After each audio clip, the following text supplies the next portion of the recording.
आपके वीरभद्र नहीं चाहते, what can I do? Talk to him.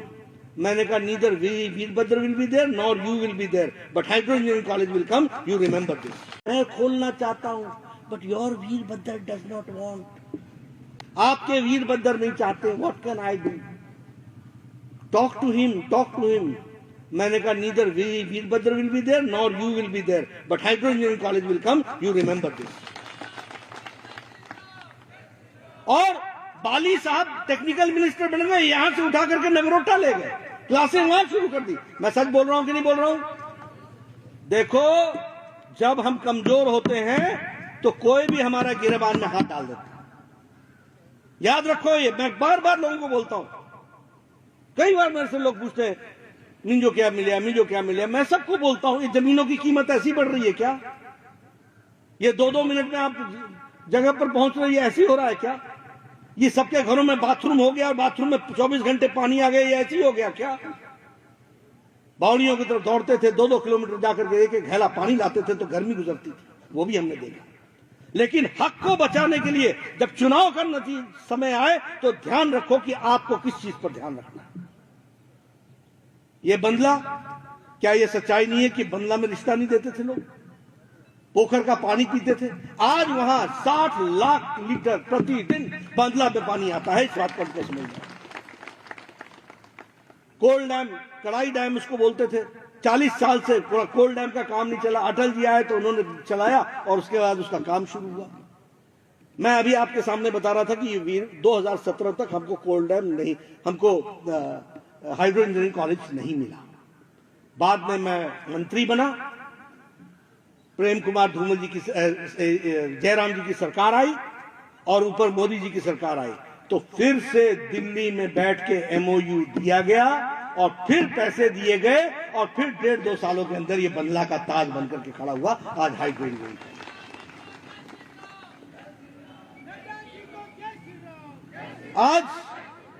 आज ये all India institute of medical sciences, आज वो बिलासपुर को हिमाचल के नक्शे पर ही नहीं, पंजाब जम्मू तक का नक्शे पर स्वास्थ्य की दृष्टि से खड़ा कर रहा है। अब PGI नहीं जाना पड़ेगा, अब हमारा इलाज यहीं पर होगा, उत्तम इलाज होगा। इस बात को भी हमको समझना चाहिए। ये मुद्दे हैं, ये मंदिर, ये डूबे हुए मंदिर, कोई नहीं पूछा, आज इनको निकाला जा रहा है, निकाल करके इसको सजाया जाएगा, सतलज पर इसको आगे बढ़ाया जाएगा, सतलज पर इसको सजा करके टूरिस्ट स्पॉट बनेगा। 1400 करोड़ रुपीस खर्च होंगे, 1400 करोड़ रुपए, और इसमें से आमदनी होगी, आमदनी के लिए टूरिज्म स्पॉट बनेगा। इस तरीके की बातों को आगे बढ़ाया जाए। मैं 2 दिनों के अंदर ये भजवानी पुल का 103 करोड़ रुपए का सैंक्शन लेकर के आया। ये है सरकार, एक 2 दिनों के अंदर सैंक्शन है। ये लक्ष्मी और सत्ता और ये दुर्गा ऐसे नहीं टिकती, टिकाने वाले में भी दम चाहिए।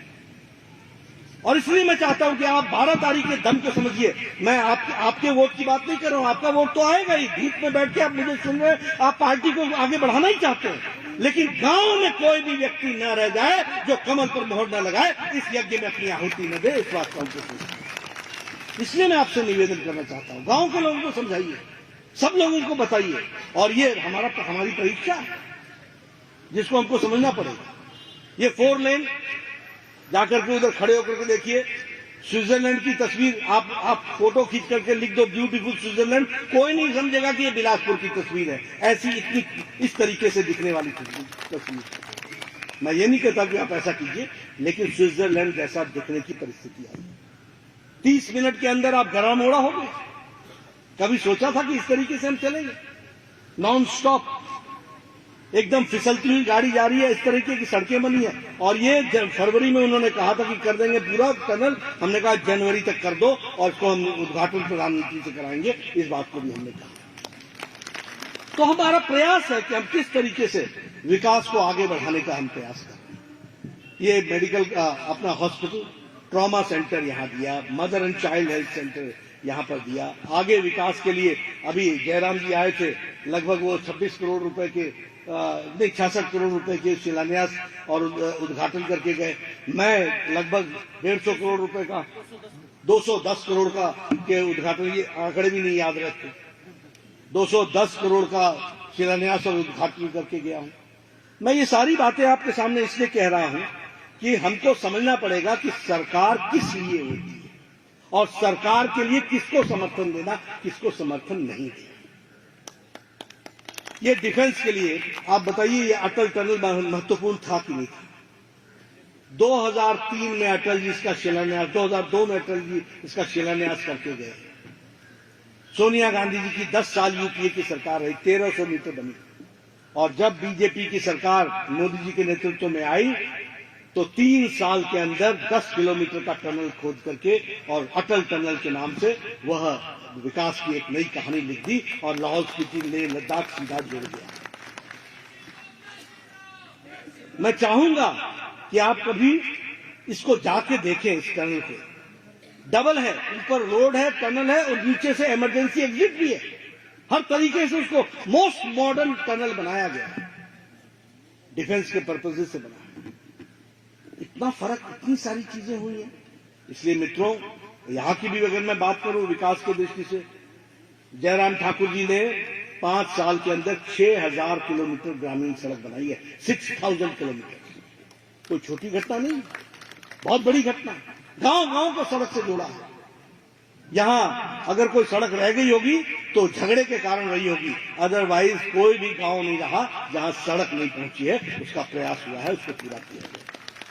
तो ये सारे विकास की कहानी आपके सामने मैं बता रहा हूं। और अभी इन्होंने एक बात के जिक्र किया, मैं जरूर कहना चाहूंगा कि अपनी रक्षा करना आपकी जिम्मेवारी है। मैं किसी पर व्यक्तिगत टिप्पणी नहीं करना चाहता, लेकिन हां, मुझे अच्छी तरीके से याद है कि जब कोई व्यक्ति सत्ता पर बैठ जाता है और कानून का भक्षण शुरू हो जाता है तो याद रखिएगा, समाज असुरक्षित हो जाता है। ये ध्यान में रखिएगा। अगर नड्डा एमएलए बनता है और नियम कानून को ताक पर रख करके भक्षण करता है तो जनता असुरक्षित होती है, और अगर नियम कानून को संभाल करके रखता है, उसकी रक्षा करता है, तो जनता सुरक्षित होगी। इस बात पर आपको समझना। मैं इससे ज्यादा किसी के प्रति इंगित नहीं करूंगा, लेकिन मैंने वो राज भी देखे हैं, वो भी हमने समय देखा है। कानून की सरेआम धज्जियां उड़ती रही और लोग देखते रहे, लाचार होकर के देखते रहे। पुलिस वालों ने एक्शन नहीं लिया, दम दनाते रहे। क्या ऐसा राज चाहते हैं आप यहां पर? ऐसा चाहते हैं क्या? क्या चाहते हैं कि हमारे बच्चे खराब हो? क्या चाहते हैं कि आगे की भविष्य की पीढ़ियां नुकसान में पड़े? अगर नहीं चाहते हैं तो 12 तारीख को हक अदा करना पड़ेगा। उसके लिए हमको काम करना पड़ेगा। इसलिए मित्रों, मैं आपका ज्यादा समय नहीं लूंगा। कड़ी धूप हुई है, आपको बैठ करके और वो भी सूरज की तरफ देख करके आपको मुझे देखना पड़ रहा है। मैं आपकी तकलीफ समझ सकता हूं, क्योंकि मैं भी उधर बैठने वालों में से हूं। इसलिए आपका ज्यादा समय नहीं लूंगा, लेकिन एक निवेदन करने आया हूं। यह हिमाचल के प्रतिष्ठा का सवाल है, यह हिमाचल के विकास का सवाल है, यह किसी व्यक्ति का सवाल नहीं है। ये मोदी जी ने जो आशीर्वाद दिया है, जिसको धरती पर उतारा जा रहा है, उसको पूरा करने का समय है। अगर अटल टनल 10 साल के लिए रुक जाती है तो देश का नुकसान होता है, प्रदेश का नुकसान होता है। अगर हाइड्रो इंजीनियरिंग कॉलेज 5 साल तक रुक जाता है तो देश का नुकसान होता है। अगर कोल डैम का पानी पूरे 5 साल तक रुक जाता है तो बिलासपुर का नुकसान होता है। इसको हमको समझना होगा और अपने नुकसान से हमको बचना है, हमको आगे बढ़ना है। इसलिए मैं आपसे निवेदन करने आया हूं, त्रिलोक जम्वाल जी को आप समर्थन दें। मैं त्रिलोक जी के बारे में भी आपको बताना चाहूंगा। बहुत कम लोग जानते हैं, लेकिन त्रिलोक जी एक बहुत ही कर्मठ पार्टी के कार्यकर्ता रहे हैं। कर्मठ, जो काम इनको दिया इन्होंने ईमानदारी से उसको पूरा किया। जो काम और जहां जहां भेजा इन्होंने ईमानदारी से काम किया। और आप जानते हैं मेरे बारे में, मैं बड़े स्पष्ट शब्दों में कहना चाहता हूं, मैं कभी गुटबाजी नहीं करता, मैं कभी पराया अपना नहीं करता हूं। जो उचित होता है वही करता हूं, इसको हमको ध्यान रखना। इसलिए इनको प्रत्याशी के रूप में लाया हूं। कुछ लोग कहते हैं कि देखा नहीं, तो आपने मुझे भी नहीं देखा था, लेकिन आपने मुझे परखा, जांचा, आज आपको मेरे कहने पर इनको आप समर्थन दीजिए। मैं आपको विश्वास दिलाता हूं पूरे का पूरा सोना निकलेगा, इसको आप समझ लीजिए।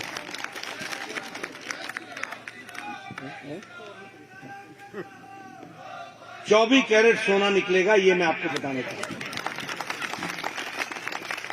इसलिए इनको आप समर्थन दीजिए।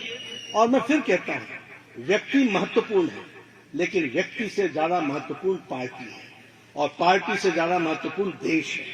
आज मैं वोट आपको न व्यक्ति के लिए मांग रहा हूं, न पार्टी के लिए मांग रहा हूं, मैं प्रदेश के लिए मांग रहा हूं, मैं देश के लिए मांग रहा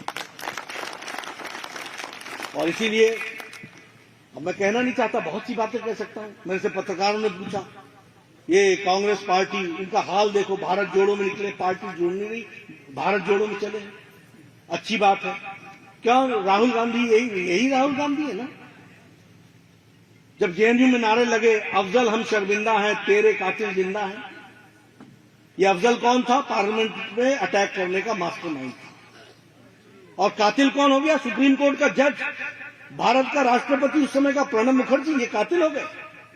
और आप जेएनयू में जाकर के इनके साथ कंधे से कंधा मिलाकर के आप खड़े हो गए, और वहां नारे क्या लगे? भारत तेरे होंगे टुकड़े टुकड़े इंशाअल्लाह इंशाअल्लाह। उसके साथ तुम खड़े हो गए और अब भारत जोड़ो यात्रा पर चले हो। ये है तुम्हारी जोड़ने की यात्रा। और ऐसे है तेरे स्वतंत्रता सेनानी, ये है आपकी फौज। इस तरीके के लोग प्रत्याशी बनकर के आएंगे। आप बताइए, कांग्रेस पार्टी ने क्या किया है? कोई भी विकास का विषय उठाएंगे, उसके पीछे आपको कमल का निशान दिखेगा, भारतीय जनता पार्टी दिखेगी। मैं कहूंगा, इसलिए मित्रों, मैं फिर कहूंगा, लोग जी बहुत अच्छे कैंडिडेट हैं, इनको जिताइए, लेकिन वोट कमल के फूल पर देश के लिए, प्रदेश के लिए आप दीजिए। यही आपसे मेरा निवेदन है। और सभी गांवों में सबको बताएं, यही आपसे मैं निवेदन करना चाहता हूं। आपने मेरी बात सुनी, आपका बहुत बहुत धन्यवाद।